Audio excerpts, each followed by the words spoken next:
Hello, j'espère que tu vas bien. Et moi, je vais super bien. Et c'est moi. Aujourd'hui, dans ce nouveau tuto, on va voir comment paramétrer un calendrier, mais pas que comment faire de sorte que le calendrier soit payant et que les gens puissent payer pour réserver un rendez-vous de coaching, de consulting, peu importe, avec toi. J'espère que tu es branché. C'est parti. En premier lieu, ce qu'on va faire déjà, c'est de venir ici au niveau de CRM. Donc, c'est dans la partie CRM que le calendrier se trouve. Donc, je clique sur calendrier. Voilà, j'avais déjà un calendrier, donc je vais le supprimer et commencer de zéro pour que tu puisses voir comment est-ce que ça se passe. Voilà. Donc, on suppose que c'est ma toute première fois de créer un calendrier, non? Je viens ici créer un nouvel événement. Et est-ce que c'est un événement individuel ou groupé? Donc, à toi de choisir.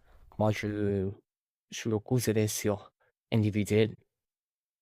Et là, on me demande mes informations. Qu'est-ce que je fais? Je remplis simplement un nom. Donc, Ibrahim Zakaris. Et ici, la durée de l'événement. Donc, ça va dépendre combien de temps tu veux que la peine dure. Donc, si c'est 45 minutes, si c'est 1 heure, si c'est 90 minutes, à toi de voir.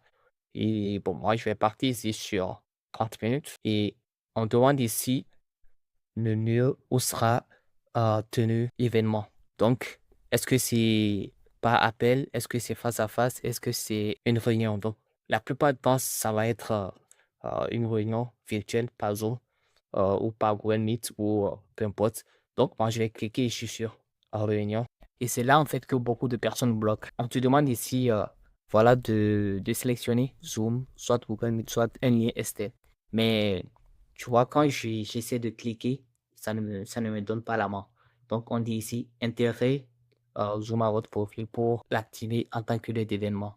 Donc, étant donné que je n'étais pas connecté, je peux pas avoir la main de le choisir. Et là, il n'y a pas de souci. Je retourne ici au niveau de mon profil. Donc, je clique sur paramètres. Après avoir cliqué sur paramètres, je viens tout simplement ici au niveau de intégration. Donc, je clique sur intégration. Voilà. Et j'ai plusieurs outils ici que je peux intégrer. Et là, ce qui m'intéresse ici, moi, c'est Google Meet. Donc, je clique. Et en plus, ici, j'ai l'intégration, donc je clique connecter. Oui, voilà. Donc, ici, voilà, j'ai plusieurs mails qu'on me demande de choisir. Donc, moi, je vais choisir le premier. Voilà. Donc, on me demande de continuer. Je continue. Et ici, sélectionner les services auxquels Systemio a accès. Donc, voilà, là, je suis un peu dubitatif, mais voilà, ça dépend. Si tu veux, tu peux sélectionner un. Si tu veux, tu fais sélectionner le tout. Donc, moi, je sélectionne le tout et je fais continuer. Voilà. Donc, on me dit ici que l'intégration a été bel et bien réussie, donc connecté.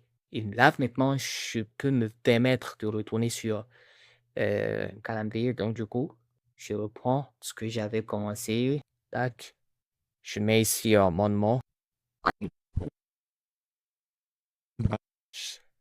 C'est le pass que j'avais et le porte qu'il avait fait. OK, donc en ayant, je viens choisir ici maintenant et tu vas te rendre compte ici que j'ai la même maintenant pour choisir au même Meets. Et là, je peux sauvegarder. Donc, la description, voilà, c'est au choix. Hein. Si tu veux, tu mets une description ou tu laisses, tout simplement. Et sélectionner le calendrier. Donc, ici, le calendrier, ça va être le planning de 30 minutes. Et là, on dit ici, les invités peuvent réserver combien de jours dans le futur. Donc, si tu veux, tu cliques sur sans limite ou tu essaies de définir le nombre de jours.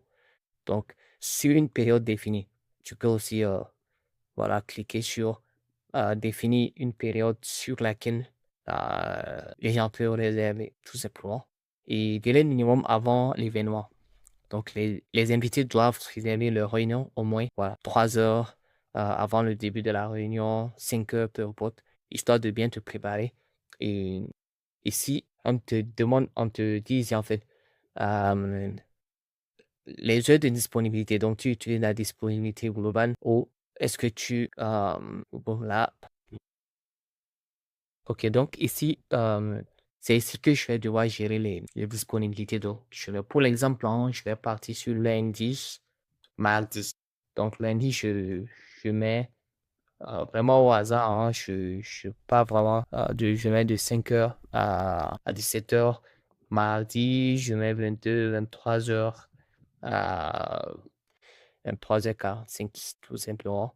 Et là, on dit limite journalière.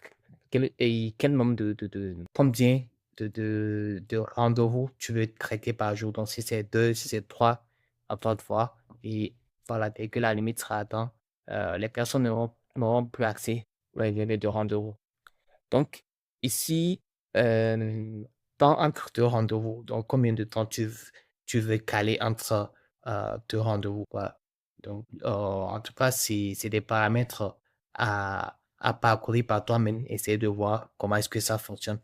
Voilà, maintenant que j'ai la base de ce que je veux, donc, on fait regarder. Voilà, et là, notre calendrier a été créé avec succès. Voilà. La deuxième partie, c'est comment maintenant rendre ce calendrier là payant pour que les gens puissent payer avant d'en avoir accès. C'est là que le travail commence, je vis au niveau de tunnel de vente. Je dis pour rendre un calendrier payant, il faut vraiment que tu puisses créer, si possible, une page de vente dédiée pour ce calendrier-là. Dis pourquoi est-ce que l'appel est payant, qu'est-ce que la personne aura accès après avoir réalisé l'appel.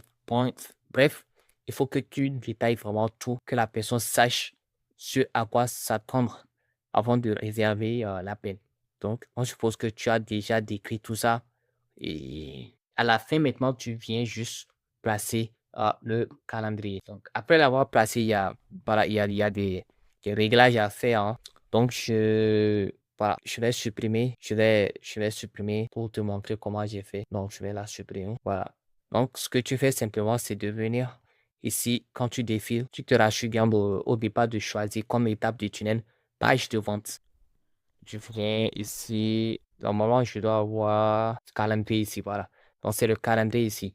Il est déjà créé. On l'avait déjà créé au préalable. Donc, il est là. Et je vois les heures que j'avais choisies sont un peu les là. Et ce qu'on fait, c'est de venir, voilà, paramétrer les réglages ici. Donc, il y a pas mal de réglages. Tu peux décider de changer de couleur, tu vois. Donc, tu peux changer de couleur selon ta charte graphique. Donc, voilà. Donc, voilà. Désolé pour la couleur. Donc, voilà. Et il y a vraiment, tu peux vraiment tout faire. Il y a vraiment tout. Ici, c'est voilà, configurer les détails de votre réservation. Donc, tu personnalises le test en fonction de ce que tu veux. Étape suivante du tunnel. Voilà, pour dire à la personne en fait qui a encore des étapes à valider. Et juste au milieu ici, c'est une formulaire. Donc, qu'est-ce que tu aimerais avoir comme information sur ton client ou sur ton prospect? Donc, à part de voir, ces champs-là, en fait, sont vraiment personnalisables. Donc, tu peux venir ici demander peut-être le pays, la ville, le nom de famille. Bref, il y a tout, l'adresse, le code postal, il y a vraiment tout ce que tu veux. C'est à toi de voir. Et s'il y a un champ que toi, tu n'aimerais pas, tu fais juste simplement supprimer. C'est aussi simple que ça. Donc, tu supprimes les champs qui ne te conviennent pas. Et voilà. Et à la fin, maintenant, on a le merci. Voilà ce que la personne reçoit après avoir réservé l'appel à la fin. Donc, c'est pas fini. On te demande si vous voulez vous rediriger les utilisateurs après la confirmation de la réservation. Voilà. Donc, si tu souhaites après que la personne ait réservé son appel, tu souhaites le rediriger vers une communauté, une page de remerciement personnalisée, c'est ici que ça se passe. Tu cliques sur euh, page de redirection et tu fais rediriger vers une URL personnalisée. Donc, et c'est là que tu mets l'URL personnalisée et quand la personne finit de réserver son rendez-vous, il est redirigé vers l'URL de la page que tu auras à mettre là. Voilà. Donc, ça, on suppose que ça, c'est déjà réglé. Tu fais sauvegarder. C'est pas encore fini. Ça reste la dernière étape pour rendre le calendrier payant. Donc, on quitte. Et maintenant, on vient ici, voilà, au niveau, on crée une page de vente. Donc, on suppose que c'est ici. Donc, je vais la déplacer. Je vais déplacer cette page à tout simplement. Donc ici, c'est la LP, la page de vente de mon calendrier payant. Donc ici, c'est la page de vente. Voilà, j'ai mis calendar. Donc c'est ici que la personne va valider pour acheter euh, le rendez-vous. Donc, et le nom, je mets ici calendar. Et ici, on vient créer ici un nouveau produit. Donc, on s'assure de choisir, de cliquer sur produit digital. Ici, on n'a pas de produit, donc on passe sur un nouveau produit. Voilà, donc nouveau produit, je mets calendrier payant. Tout simplement, hein. Calendrier payant. Voilà, donc ressources. On choisit ici comme ressource. C'est là qu'on va en fait venir chercher notre calendrier. Donc événement. Pour la ressource, on choisit événement. Et après, voilà, c'est quoi l'événement? Donc l'événement qui avait été créé, voilà, c'est Ibrahim Zakari que j'avais créé. Voilà, le nom d'événement du calendrier, c'est Ibrahim Zakari. Et là, je n'ai jusqu'à choisir le tarif. Donc c'est ici que le tarif se fait. Moi, j'ai pas un moyen j'ai pas un moyen de paiement connecté à ce compte-là.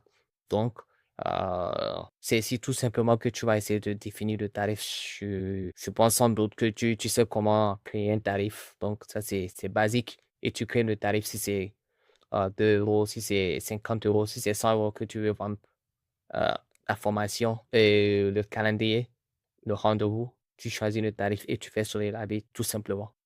Et puis, dès que la personne arrive sur cette page de vente et qu'il réserve son appel, il est automatiquement euh, débité et renvoyé sur cette page de remerciement. Si tu as, bien sûr, euh, intégré dans l'URL le lien de cette page. Donc, c'est au système que ça, c'est comme ça que tu vas arriver à créer un calendrier payant.